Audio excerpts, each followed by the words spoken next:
It's been another wild week with the Greenbelt fiasco here at Queen's Park. Now, the Ford government is probably hoping that all those revelations about developers getting an unfair advantage will die down through the long weekend.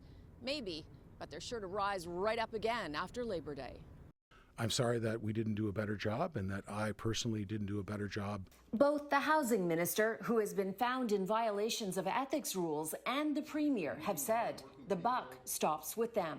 It's all fine to say the buck stops with me, whether it's the premier or the minister, but if nothing ultimately happens about it, like, did the buck really stop or is it still spinning? Jamie Ellerton is a PR strategist. He believes Clark, who's acknowledged he let his inexperienced former chief of staff, Ryan Amato, select 92% of the removed Greenbelt land with no oversight, needs to step down.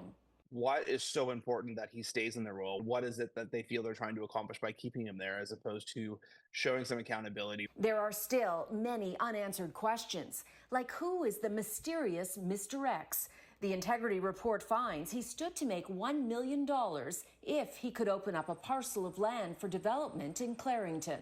The report indicates Mr. X offered golf and Raptors tickets to Amato, who says he did not go.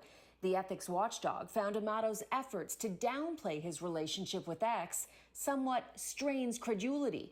X was not registered as a lobbyist by law. He should have been. The salacious way that the Mr. X reads in part of all this is just taking this story to a whole nother level of intrigue and reads more as something out of a Hollywood script or like a Vegas heist rather than an Ontario political story. And I think just kind of shows how extraordinary all this is.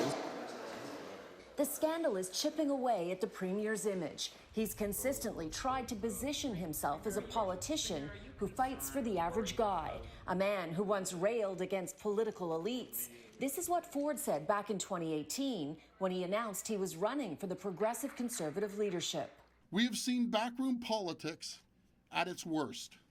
Insiders trying to politically capitalize at the expense of the people.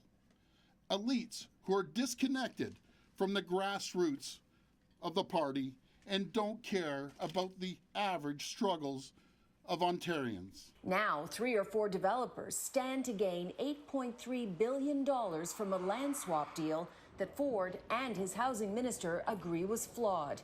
It makes it almost too easy for the opposition.